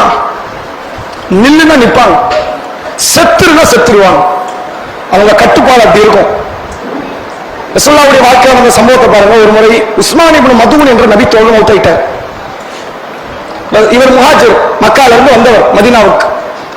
மக்கால இருந்து வந்தவங்க எல்லாம் ஒவ்வொரு நபி தோழருடைய வீட்டில் ரசூலுல்லாஹ் தங்க வைப்பாங்க. அப்படி வந்தவர்கள் இந்த உஸ்மான் இப்னு மதுன் உம்மு ஆயிலா என்ற பெண்மணியினுடைய வீட்டில் தங்குறார். அவருடைய கணவரை பொறுப்பாளியாக ஆக்கி அவர் வீட்டில் தங்க வைக்கிறாங்க. உம்மா ஆயிலா வீட்டில் இருக்கிறாங்க. இந்த உஸ்மான் வீட்டுக்கு வருவார்ல, அவருடைய போர்ஷன் தனி, வீட்டுல ஒரு பகுதி. அவர் வராரு, தொழுகிறாரு, நல்லபடியா பேசுறாரு, பழகிறாரு. அவர் பாட்டுக்கு அவர் உண்டு வேலை உண்டு இருக்காரு. இவரை மறுபடி பார்த்து பார்த்து பார்த்து ஒரு நாள் நோய்வாய்ப்பட்டு உஸ்மான் மௌத்தாயிட்டார். இது எந்த உஸ்மான் இல்ல, ரசூலுல்லாஹ் மருமகன் உஸ்மான் கிடையாது, இது வேற உஸ்மான். ரசூலுல்லாஹ் மருமகன் எந்த உஸ்மான் யாருக்கு தெரியும்? ஃபர்ஸ்ட் டைம் எனக்கு வந்திருக்கீங்களோ? ரசூலுல்லாஹ் மருமகன் உஸ்மான் யாரு? உஸ்மான் இப்னு அஃபான். சரி, இப்ப மௌத்தானது உஸ்மான் இப்னு மதுன். இப்னு மதுனுடைய மரணத்துல ஜனாசாவை அடக்கம் செய்துவிட்டு இந்த உம்மால ஒரு வார்த்தையை சொன்னாங்க, உஸ்மானே, அல்லாஹ் உங்களை கண்ணியப்படுத்த வேண்டிய விதத்தில் கண்ணியப்படுத்தி விட்டான் அப்படின்ட்டான். ஏன்? நான் நேரடியாக பார்த்திருக்க உஸ்மான, அப்படி ஒரு தொழுகை, அப்படி ஒரு நோன்பு, அப்படி ஒரு அமல், அப்படி ஒரு கண்ணியம். பெண்கள்கிட்ட எப்படி இஸ்லாம் பழக சொல்ல அப்படி பழகுவாரு, கரெக்டா இருப்பாரு, நேர்மையா நடப்பாரு, உண்மையாளராக இருப்பார். வரமாறு ஒரு நல்லவர் ஊர்ல பார்க்க முடியாது. அப்படிப்பட்ட நல்லவர் மரணித்து விட்டார். உஸ்மானே, அல்லாஹ் உங்களை கண்ணியப்படுத்த வேண்டிய விதத்தில் கண்ணியப்படுத்தி விட்டான். ரசூலுல்லாஹ் பக்கத்துல கேட்கிறான், உம்மா ஆயிலா, உஸ்மானே அல்லாஹ் கண்ணியப்படுத்திட்டாங்கிறீங்களே, உங்களுக்கு யாரு சொன்னது? அப்ப அவங்க பதில் பேசுறான், அல்லாஹ்வுடைய தூதரே, இவரை அல்லாஹ் கண்ணியப்படுத்தாவிட்டால் வேற யார் அல்லாஹ் கண்ணியப்படுத்துவான்? லாஜிக்கெல்லாம் சரிதான். ரசூலுல்லாஹ் அதுக்கு இன்னொரு பதில் பேசுறாங்க, நாளை மறுமையில ஏன் நிலைமை என்னன்னு எனக்கு தெரியாது. அல்லாஹ் சொல்லணும், ஒருத்தருக்கு சொர்க்கம்னு யார் சொல்லணும்? அல்லாஹ் சொல்லணும். ஒருத்தருக்கு நரகம், அது அல்லாஹ் சொல்லணும். அல்லாஹ் சொல்லாம நானே பேச மாட்டேன், நீங்க என்னமா பேசுறீங்க? இது தவறு என்று ரசூலுல்லாஹ் கண்டிக்கிறாங்க. பிற காலத்தை உஸ்மான் இப்னு, அதாவது உம்மாலா சொல்கிறார்கள், நான் யாருடைய மரணத்திலும் அதற்கு பிறகு முந்தி கொண்டு அப்படி பேசியது கிடையாது. என் வாழ்நாளில் கடைசி தப்புதான் நான். தன் பழக்க வழக்கங்களை நபியினுடைய வார்த்தைக்கு கட்டுப்படுகிற இடத்துல கொண்டு நிறுத்தினாங்க. எமோஷனலுக்கு அவங்க முக்கியத்துவம் கொடுக்க மாட்டாங்க. நம்ம எல்லாருமே எமோஷனல் ஃபூல்ஸ். எல்லாரும் யாரு? உணர்வுகள் ரீதியான முட்டாள்கள். எப்படி முட்டாளு? இப்போ ஒரு தாய்க்கோ தந்தைக்கோ ஒரு பிள்ளை மௌத்தாயிடுச்சு வச்சுக்கோங்க, ஒரு பேச்சு உங்க பிள்ளை மௌத்தாயிடுன்னு நினைச்சுக்கோங்களேன். மௌத்தாயி ஒரு 10 வருஷம் கழியுது. உங்க பிள்ளை மௌத்தாயி எத்தனை வருஷம்? 10 வருஷம். இப்போ உட்கார்ந்து வருத்தப்பட்டு போய் செவுத்துல போய் முட்டுவீங்களா? முட்ட மாட்டீங்க. ஓடு ஒப்பாரி வச்சு அழுவீங்களா? அழமாட்டீங்க. உங்களை நீங்களே தாக்கிக்கிறீங்களா? தாக்க மாட்டீங்க. அல்லாஹ் இப்படி பண்ணிட்டியே, உனக்கு இறக்கம் இருக்குதா என்று நீங்கள் கேட்பீர்களா? கேட்க மாட்டீங்க. அந்த ஆரம்ப நேரத்தில் இப்படி நடக்கும், இவ்வளவு நடக்கும். செவுத்துல போய் முட்டுவீங்க, உங்களை நீங்களே அடிப்பீங்க. அறியாமை கால அல்லாஹ்வை எதிர்த்து பேசுகிற வார்த்தைகளை பேசுவீர்கள். என்ன காரணம்? எமோஷனலுக்கு கொடுக்கிற முக்கியத்துவம். நாங்க அறிவு வேலை செய்யல. ஆனா நான் இப்ப என் பிள்ளைக்கு வருத்தப்பட்ட 10 வருஷம் கழிச்சு வருத்தப்படணும்ல. 10 வருஷம் கழிச்சு என் பிள்ளையுடைய மரணம் ஒரு செய்தி மாதிரி நான் சொல்லிட்டு போயிருவேன். எனக்கு 10 வருஷம் முன்னாடி ஒரு பிள்ளை மௌத்தாயிடுச்சு அப்படி சொல்லிட்டு போயிருவோம். அந்த என்ன போகட்டுமே. ரசூலுல்லாஹ் எப்ப சொன்னாங்க, இன்னம ஸபரு இந்த சதுமத்தில் ஊலா, துன்பம் ஏற்பட்ட உடனே வரணும், அதுக்கு தான் பொறுமை. ஆறு அமர வந்தா இப்ப என்ன கிடையாது, பொறுமை கிடையாது. நாங்கள் சொல்லுவோம், நம்ம எல்லாருமே உணர்வுகளுக்கு தான் முக்கியத்துவம் கொடுப்போம். அறிவுக்கும் மார்க்கத்துக்கும் முக்கியத்துவம் தரமாட்டோம். முதல்ல மார்க்கத்திற்கு, பிறகு அறிவுக்கு முக்கியத்துவம் கொடுக்க தொழுது இஸ்லாம். அறிவார்ந்து யோசிச்சு பாருங்க, நம்ம செயல்பாடுகளை எத்தனையோ பல காரியத்தை அல்லாஹ்வுக்கு எதிராக தான் அமைச்சுக்கிட்டு இருப்போம். வட்டி வாங்குவோம், வட்டி வாங்க கணவரை ஏவுவோம். மோசடி செய்வோம், மோசடி செய்ய கணவரை ஏவுவோம். பொருளாதாரம் பொருளாதாரம் என்று மோகம், வீட்டில் ஆடம்பர பொருட்களை எல்லாம் குவிக்க வேண்டும் என்ற சிந்தனை, அதனால் கணவன்மார்களை வெளிநாட்டுக்கு கூட நான் போயிரு, எனக்கு பணத்தை கொண்டு வந்து வச்சிரு என்ற ஒரு மனநிலை. இது என்ன கொண்டு வந்து நிறுத்துது? உலகத்தினுடைய அந்த ஆசை அது நம்மளை அப்படி கவர்ந்து இழுக்கு. ஆடம்பர பொருளை விரும்பாத ஒரு பெண் உண்மையிலே மனசார நீங்க நினைச்சு பாருங்க, நீங்க ஒருத்தங்க யாராவது உண்டா? கிடையாது. இஸ்லாம் விரும்பக்கூடாதுன்னு சொல்லுதா? கிடைச்சா வாங்கிக்கங்க, அக்செப்ட் பண்ணிக்கங்க, போயிட்டா விட்டுங்க. அது பிள்ளையாகலாம், கணவனாகலாம், உங்கள் வாழ்க்கை வாழ்வாதாரமாகலாம், உங்கள் சொத்து மத்துகளாகலாம், எதுனாலும் இருக்கலாம். ஒண்ணு வந்தால் அக்செப்ட் பண்ணிக்கங்க. அல்லாஹ் ஹலாலாக்கியதை. அது போயிடுச்சுன்னா விட்டுருங்க. உணர்வுகளுக்கு முக்கியத்துவம் தராதீர்கள். தந்தால் என்ன ஆகும்? நீங்க அல்லாஹ்வை எதிர்த்து பேசுவீங்க. ரசூலுல்லாஹ் சொன்னாங்க, லைஸ மின்னா மன் லதமல் ஹுதூத் வ ஷக்கல் ஜுயூப் வ தஆ பிதஅல் ஜாஹிலியா. துன்பம் வந்தவுடன் அந்த உணர்வுகளால், எமோஷனலால் தன்னையே அடித்துக் கொள்ளக்கூடியவன், தன் சட்டை பையை கிழித்துக் கொள்ளக்கூடியவன், அறியாமைக்கான வார்த்தைகளை பேசக்கூடியவன், அவன் என்னை சார்ந்தவனே இல்லை. நாங்கள் சொல்ல என்ன அர்த்தம்? நீ முஸ்லிமே கிடையாது, நீ இஸ்லாத்தை விட்டு வெளியே போயிட்ட. ஒரு இஸ்லாமியன் மார்க்கத்திற்கு முக்கியத்துவம் தருவான், பிறகு அறிவுக்கு முக்கியத்துவம் தருவான். எதற்கு முக்கியத்துவம் தரமாட்டான்? உணர்வுகளுக்கு முக்கியத்துவம் தரமாட்டான். அந்த உணர்வுகளை எல்லாம் அவன் கட்டுக்குள் கொண்டு வருவான். பெண்கள்கிட்ட இருக்கிற மிகப்பெரிய மேஜர் மிஸ்டேக் இதுதான். அதனால் மார்க்கத்தை புறக்கணிச்சிடறாங்க. பல நேரம் அவங்களுக்கு ஒரு நஷ்டம் வந்தா தாங்க மாட்டேங்கிறாங்க. எனக்கு ஏன் நஷ்டம் வருது? ஊர்ல யாராவது தஹஜ்ஜத் தொழுவாங்க, நான் தானே கரெக்டா தொழுவாங்க, தொழுதா உங்களுக்கு நஷ்டம் கொடுக்க கூடாதா? நீங்க என்ன தொழுட்டீங்க? தஹஜ்ஜத் ரசூலுல்லாஹ் தொழுத அளவுக்கு நீங்க தொழுதீங்களா? எத்தனை முறை கேட்டிருப்பீங்க, கால்கள் வீங்கு வளர்க்க நபிகளார் என்றார்கள், அஃபலா அகுனு அபதன் ஷக்கூரா, நான் என் இறைவனுக்கு நன்றி உள்ள அடியானாக இருக்க வேண்டாமா என்று கேட்டார்கள். அந்த அண்ணலாருடைய தாய் மரணம், அந்த அண்ணலாருடைய தந்தை மரணம், அந்த அண்ணலாருடைய பாட்டனார் மரணம், அந்த அண்ணலாருடைய பெரிய தந்தை மரணம், அந்த அண்ணலாருடைய நேசத்திற்குரிய மனைவி ஹதீஜா மரணம், அந்த அண்ணலாருடைய பெரிய தந்தை மகன் ஜாஃபர் நபிகளாருடைய நேசத்துக்குரிய சகோதரர் மரணம், அந்த அண்ணலாருடைய மகள் ஜைனப், ருக்கையா, உம்மு குல்சும் மரணம், அந்த அண்ணலாருடைய நுபுவத்துக்கு முன்னாடி உள்ள மகன்கள் மரணம், நுபுவத்துக்கு பிறகு இப்ராஹிம் மரணம், அந்த அண்ணலாருடைய சிறிய தந்தை ஹம்சா மரணம். ஒரு மனுஷன் வாழ்நாள்ல தன் நெருங்கிய உறவுகள்ல இத்தனை மரணத்தை பார்க்க முடியுமா? பார்த்துட்டு ஒருத்தன் அல்லாஹ் தான் வேண்டும் என்று சொல்ல முடியுமா? நபிகளார் சொன்னாங்க. ஏன் ரசூலுல்லாஹ் அந்த எமோஷனலுக்கு முக்கியத்துவம் கொடுக்க வேண்டாம், தூக்கி போட்டுவாங்க. மார்க்கம் தான் முக்கியம் நிற்பாங்க. ஒரு பிரச்சனை வந்தா கூடாது, ஐயோ என்ன அல்லாஹ் தண்டிச்சுட்டான, கோவப்பட்டான, நான் என்ன குறை வச்ச அல்லாஹ்வுக்கு? நீங்கள் காலாகாலத்துக்கு தொழுதாலும் சரி, உங்களை ஒவ்வொரு நொடி துன்புறுத்துவதற்கு அவனுக்கு உரிமை இருக்கு. சுஜூதிலே கடந்த மௌத் வரைக்கும் ஒவ்வொரு நொடி உங்களை துன்புறுத்த யாருக்கு உரிமை இருக்கு? அல்லாஹ்வுக்கு உரிமை இருக்கு. உங்கள் உடல் உங்களுக்குரியது அல்ல, உங்கள் உயிர் உங்களுக்குரியது அல்ல, இந்த உலகத்தில் எதுவுமே உங்களுக்குரியது அல்ல. ரசூலுல்லாஹ்வுடைய பேரப்பிள்ளையினுடைய மரணம், ரசூலுல்லாஹ்வுடைய மகள் ஸைனப் ரலியல்லாஹு அன்ஹா சொன்னார்கள், என் தந்தை அழைச்சிட்டு வாங்க, என் மகன் மௌத்தாக போறாரு, கூட வரட்டும். ரசூலுல்லாஹ் சொன்னாங்க, எதை அல்லாஹ் கொடுத்தானோ அதுவும் அவனுக்குரியது, எதை எடுத்தானோ அதுவும் அவனுக்குரியது. உலகத்தின் யதார்த்த தத்துவத்தை புரிந்து கொள்ளுங்கள். இந்த உலகம் நமக்குரியதே அல்ல, நமக்கு வேண்டாம். நமக்கு மறுமை இருக்கிறது. அல்லாஹ் சொர்க்கத்தினுடைய வாழ்க்கை, இன்பகரமான வாழ்வை நமக்கு தர இருக்கிறோம்.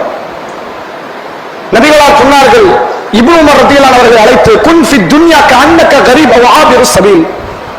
இப்னு உமர், இந்த உலகத்தின் நீ ஒரு அந்நியனை போன்று வாழ், ஒரு வழிபோக்கனை போன்று இரு.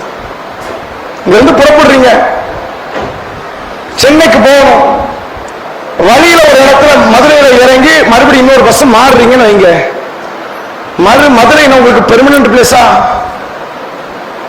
ஒரு 10 நிமிஷம் அடுத்த பஸ் மாறுறதுக்காண்டி இறங்கி டீ குடிக்கிறோம். ஏசிய காணும்னு கேட்பீங்களா? ஃப்ரிட்ஜை காணும், வாஷிங் மிஷினை காணும் கேட்பீங்களா? 10 நிமிஷம் சாக்கடையாக தாண்டி போயிடுவோம். ஏன்? இது எனக்கு பெர்மனன்ட் கிடையாது. ஒரு பயணத்தை நீங்கள் எப்படி புரிந்து கொள்கிறீர்களோ, துன்யாவை அப்படி பயணத்தை போன்று புரிந்து கொள்ளுங்கள் என்று இஸ்லாம் சொல்கிறது. இங்கு நீங்கள் உங்களுடைய உணர்வுகளை எல்லாம் அடக்கி வைத்துக் கொண்டு அல்லாஹ்வுக்கும் அல்லாஹ்வுடைய ரசூலுக்கும் நீங்கள் முழுமையாக கீழ்ப்படியுங்கள். அதில் இறுதியாக ஒரு செய்தியை சொல்லி நான் நிறைவு செய்கிறேன். நபிகளாருடைய மனைவி உம்மு ஹபீபா ரலியல்லாஹு அன்ஹா, இந்த அம்மையார் யாரு அப்படின்னா, அந்த 12 ரக்காயத்தை தொழுதா சொர்க்கம், சொர்க்கத்துல மாளிகைன்னு செய்தி கேள்விப்பட்டிருக்கீங்களா? அதை அறிவிக்கிற நபி தொழில் இவங்க தான். இவங்க தான் சொல்லுவாங்க, நபிகளார்கிட்ட இருந்து அந்த செய்தியை கேட்ட நாள்ல இருந்து நான் அந்த 12 ரக்காயத்தை விட்டதே கிடையாது அப்படிம்பாங்க. ரசூலுல்லாஹ்வுடைய மனைவி உம்மு ஹபீபா ரலியல்லாஹு அன்ஹா. இந்த உம்மு ஹபீபாவுடைய தந்தை அபூ சுஃபியான், இவர் ஆரம்பத்தில் பெரிய குஃபார் காஃபிர். பிற்காலத்தில் மக்கா வெற்றி நேரத்தில் இறுதியில் அவர் வந்து இஸ்லாத்தை ஏற்றுக்கிட்டார். அப்புறம் நல்ல முஸ்லீமாக வாழ்ந்தார் பல ஆண்டுகள். ஒரு போர்க்களத்தில் மரணித்து விட்டார் அபூ சுஃபியான். இது யார் இறந்திருக்கா? தந்தை. தந்தையினுடைய மரணம், ஒரு ஆணுடைய மரணம் மற்றவர்களுக்கு இருக்கிற வழியை விட மகளுக்கு இருக்கிற வழி ரொம்ப அதிகம். தாயை விட ஒரு மகளை தந்தை அதிகமாக புரிந்து வைத்திருப்பார், பாசம் கட்டுவார். அதெல்லாம் தந்தை இருக்கிற அல்லது இழந்த பெண்களுக்கு புரியும். உங்க தந்தை இறந்துட்டாங்க, உடனே நீங்க நினைச்சு வருத்தப்படுவீங்க. அப்படிப்பட்ட ஒரு தந்தை மரணித்து விட்டார் உம்மு ஹபீபாவுக்கு. 3 நாட்கள் கடக்குது. வாசனை திரவியங்களை எல்லாம் பூசிக்கொள்கிறார் உம்மு ஹபீபா. அப்ப உம்மு ஹபீபா பார்த்து கேட்கிறான், என்னம்மா இது நியாயமா? இறந்து போனது யாரு? உன் தந்தை. உன் தந்தை இறந்திருக்கிறாங்க, 3 நாள் தான் வருத்தமா? ஏன் ஒரு 10 நாள் வருத்தப்பட்ட என்ன? சாதாரண வாழ்க்கைக்குள்ள வந்துட்டிய, வருத்தப்பட வேண்டியது. ரசூலுல்லாஹ் காலத்துல வருத்தப்படுறதுன்னு ஒரு நேரம் ஒதுக்குவாங்க. அப்ப உம்மு ஹபீபா ஒரு வார்த்தையை சொன்னாங்க, இந்த உலகத்தில் யார் மரணித்தாலும் 3 நாட்களுக்கு மேல் துக்கம் அனுஷ்டிக்க கூடாது. இந்த வருத்தம், கவலை, கண்ணீர் 3 நாள் தான். 3 நாளுங்கிறது அதிகபட்சம். ஒருத்தர் ஒரு நாளே கிளம்பினாலும் தப்பு கிடையாது. தாய் இறந்திருப்பாங்க, வேதனை இருக்கும், கொண்டு போவாரு, தொலை வைப்பாரு, அடக்கம் பண்ணுவாரு, கண்ணை தொடச்சு போயிடுவார். அவர் அடுத்து புறம் பார்க்க வேண்டாமா? அவருக்கு மனைவி இருக்கு, பிள்ளை இருக்கு, தாயை நினைச்சுக்கிட்டே இருந்தா யார் சம்பாதிக்கிறது? அடுத்து உடனே அதை மறந்துருங்க. இஸ்லாம் அவருக்கு 3 நாள் வரை அனுமதி கொடுக்குது. 3 நாள் வரைக்கும் வருத்தப்பட்டுக்க, 3 நாளுக்கு மேல வருத்தப்படக்கூடாது. ஒருவருக்கு மட்டும் விதிவிலக்கு யார் என்றால், கணவன் இறந்தால் ஒரு பெண் அவருடைய மனைவி 4 மாதம் 10 நாட்கள் துக்கம் அனுஷ்டித்துக் கொள்ளலாம். அதுக்கு பிறகு இத்தா. அவங்களுக்கு மட்டும்தான் அனுமதி. பெண்களுக்கு அனுமதி சொல்லல, மனைவிமார்களுக்கானது அனுமதி. இறந்து போனது கணவனாக இருந்தால். உம்மு ஹபீபா சொல்றாங்க, இது நபி எங்களுக்கு போட்ட கட்டளை. ரசூலுல்லாஹ்வுடைய கட்டளைக்கு நாங்கள் மாறு செய்வோமா? ரசூலுல்லாஹ் இப்படித்தான் சொன்னாங்க, நாங்க அப்படித்தான் நடப்போம். நாங்க இந்த துன்யாவில் என்றைக்குமே நபியின் வார்த்தைக்கு கீழ்ப்படியுங்க. ரசூலுல்லாஹ் ஒன்று சொல்லிட்டாங்களா, உலகத்தில் யாருடைய வார்த்தை நமக்கு தேவை கிடையாது, நபியினுடைய வார்த்தைக்கு கட்டுப்படுங்கள். அல்லாஹ்வுடைய ரசூல் வார்த்தைக்கு மாற்றம் இல்லாமல் ஒருவர் சொல்வார்கள், ஆனால் அந்த அறிவுரை நமக்கு நன்மையாக இருக்குமே. ஆனால் அப்ப அவங்களுக்கு கட்டுப்படுங்க. அப்போ உங்கள் தாய் தந்தை கட்டுப்படுங்க, உங்கள் கணவன் கட்டுப்படுங்க, உங்க பிள்ளைங்கள் கட்டுப்படுங்க, பிரச்சனை இல்லை. அல்லாஹ்வுடைய ரசூல் சொன்னதுக்கு மாற்றமாக அவர்கள் சொல்வார்கள், ஆனால் அந்த கட்டுப்படுதல் நீங்கள் இஸ்லாத்திற்கு கட்டுப்படாததை காட்டுகிறது. இதை உணர்ந்து கொள்ளுங்கள், நற்குணத்தோடு நடந்து கொள்ளுங்கள், பிறருடைய மான விஷயத்தில் விளையாடாதீர்கள். வழிபாடுகளிலே நீங்கள் காட்டுகிற ஆர்வத்தை போன்று கணவனுக்கு கட்டுப்படுவதிலும் அதிக ஆர்வத்தை காட்டுங்கள். நபிகளார் சொன்னார்கள், உபரியான நோன்புகளை நீங்கள் வைப்பதாக இருந்தால் கணவன்மார்கள் உங்கள் கூட இருந்தா அவர்கிட்ட பெர்மிஷன் கேட்காம நோன்பு வைக்காதீங்க. நோன்பை விட கணவர் முக்கியம். பல பெண்களுக்கு இன்னைக்கு தொழுகை, நோன்பு, ஜக்காத்து, ஹஜ்ஜி, குர்ஆன் ஓதுவது, திக்ர் செய்வது எல்லாம் அமல் எல்லாம் முடிஞ்சு அப்புறம் பாப்பா அம்மா, தகப்பனார், தாயார், அதுக்கப்புறம் பிள்ளைங்க, அப்புறம் சகோதரர் எல்லாம் கடைசியாக இந்த ஜீவன் வரும். நான் சொன்னேன், இந்த நடுவுல ஒரு அப்புறான ஒருத்தர் வந்தாருன்னு, அவர் கடைசியா தான் இருப்பார். இது நல்ல ஈமான் கொண்ட பண்பின் பெண்ணுடைய பழக்கம் கிடையாது. கணவனுக்கு கட்டுப்படுங்கள், முழுமையாக சரணாகதி அடையுங்கள், மார்க்கம் சொன்ன அடிப்படையில். பிறகு அல்லாஹ்வுடைய ரசூல் விஷயத்தில் மிக தெளிவான ஒரு கட்டுப்பாட்டோடு இருங்கள், ஒழுக்கத்தை பேணிக் கொள்ளுங்கள். அதிகமான செய்திகள் சொல்ல வேண்டியதாக இருந்தாலும் சில கருத்துக்கள் நம்ம விட்டுட்டோம். பெண்கள் பல சமூக வலைதளங்களில் ஈடுபடுறாங்க. அது அவர்களுடைய கற்பையே சில நேரங்களில் இழக்க வைக்குது. 100ல் 100 கிடையாது, 100ல் 1, 100ல் 2. அப்ப அதில் நீங்கள் ஜாக்கிரதையாக இருங்கள். ஒழுக்கத்தை எப்போதும் காப்பாற்றிக் கொள்ளுங்கள், கற்பு நெறியோடு வாழுங்கள். நபிகளார் இடத்துல ஒரு நபித்தோழர் வந்து கேட்டாங்க, அல்லாஹ்வுடைய தூதரே, சொர்க்கம் உண்டுனாங்களே, மாளிகை உண்டுனாங்களே, சொர்க்கத்துல மத்த எவ்வளோ வெரைட்டியா காரியங்களா இருக்குனாங்களே, ஆண்களை பத்தி தானே அல்லாஹ் பேசுறான், பெண்களாகி எங்களை பத்தி அல்லாஹ் பேசலையே. அல்லாஹ் வசனத்தை இறக்குறான். சூரா அல் அஹ்ஸாப் 33வது அத்தியாயம் 35வது வசனம், இன்னல் முஸ்லிமீன வல் முஸ்லிமாத் والمؤمنين والمؤمنات والقانتين والقانتات والصادقين والصادقات والصابرين والصابرات والخاشعين والخاشعات والمتصدقين والمتصدقات والصائمين والصائمات والحافظين فروجهم والحافظات والذاكرين الله كثيرا والذاكرات. அல்லாஹ் என்ன சொல்றான்? முஸ்லிமான ஆண்கள் பெண்கள் இறை நம்பிக்கை கொண்ட ஆண்கள் பெண்கள், பொறுமையாக நடக்கும் ஆண்கள் பெண்கள், நோன்பு வைக்கும் ஆண்கள் பெண்கள், உண்மை பேசும் ஆண்கள் பெண்கள், உல தூய்மையோடு கட்டுப்பட்டு நடக்கும் அந்த ஆண்கள் பெண்கள், கற்பு நெறி தவறாத ஆண்கள் பெண்கள், அதிகமாக அல்லாஹ்வை திக்ர் செய்யும் ஆண்கள் பெண்கள், இவர்கள் அத்தனை பேருக்கும் அல்லாஹு லஹும் மக்ஃபிரா வ அஜ்ரன் அலீமா, எல்லோருக்கும் அல்லாஹ்விடத்தில் மகத்தான கூலியும் அல்லாஹ்வுடைய மன்னிப்பும் இருக்கிறது. கவலையே படாதீங்க. ஆண்களுக்கு சொர்க்கத்தில் என்னவெல்லாம் கிடைக்குதோ அத்தனையும் பெண்களுக்கு உண்டு. தைரியமா துணியால போராடும், அமல் செய்யுங்க. எங்களுக்கு கிடைக்குமா, எங்களுக்கு அல்லாஹ் சொர்க்கத்தை கொடுப்பானா? கவலையே படாதீங்க. உங்களை நற்செய்தி என்று இந்த உலகத்திற்கு அறிமுகம் செய்தவன் அல்லாஹ். குழந்தைகளை கொல்லக்கூடாது என்று உலகத்திலேயே சட்டம் இயற்றியவன் அல்லாஹ். வேற எவனா சொல்லியிருப்பான் உலகத்தை ஒரு சட்டமானதை? அல்லாஹ் சொன்னான். தாயை விட ஒருவனுக்கு தலை சிறந்த உறவு யாரும் கிடையாது என்று சட்டம் இயற்றியவன் அல்லாஹ். மனைவியிடத்தில் நற்பெயரை பெற்றவன் மட்டும்தான் சமுதாயத்திலே நல்லவன் என்று சட்டம் இயற்றியவன் அல்லாஹ். யார் 2 பெண் பிள்ளைகளை பற்றி நல்ல முறையில் வளர்க்கிறார்களோ அத்தகைய தாய் தந்தைக்கு சொர்க்கம் என்று நற்செய்தி சொன்னவன் அந்த அல்லாஹ். அந்த அல்லாஹ் ஒரு நரகத்தை தள்ளுவானா? ஒரு காலம் நடக்காது. இறைவனுக்கு பயந்து நடங்க. உங்களுக்கு அல்லாஹ்விடத்தில் உயர்வான சொர்க்கத்தை கண்டிப்பாக உங்களுக்கு கிடைக்கும் என்ற நம்பிக்கையோடு வாழுங்கள். அல்லாஹ் திருமறை குர்ஆனில் சூரா ஆல் இம்ரான் என்ற அத்தியாயத்தில் சொல்கிறான், ஃபஸ்தஜாப லஹும் ரப்புஹும் அன்னி லா உதிய அமல ஆமில் மின்கும் மின் தக்ரின் வ உன்ஸா. உங்களில் ஆணோ, ஒரு அழகான வார்த்தை பயன்படுத்தலாம், உங்களில் ஆணோ உங்களில் பெண்ணோ யார் எந்த விதமான அமல்களை பாடுபட்டாலோ அதற்கான கூலியை அவர்கள் கட்டாயம் அடைவார்கள். நன்மையை பற்றி பேசலாம் என்று அல்லாஹ் அந்த அதிகாரிகளுக்கு பதிலளிக்கிறான். அதை உணர்ந்து அல்லாஹ்வுக்கு பயந்து நீங்கள் உங்களுடைய செயல்களை அமைத்துக் கொள்ளுங்கள். உள்ள இறைவன் நம் அனைவருக்கும் அதற்குரிய தௌஃபீக்கை தந்தல் புரிவானாக.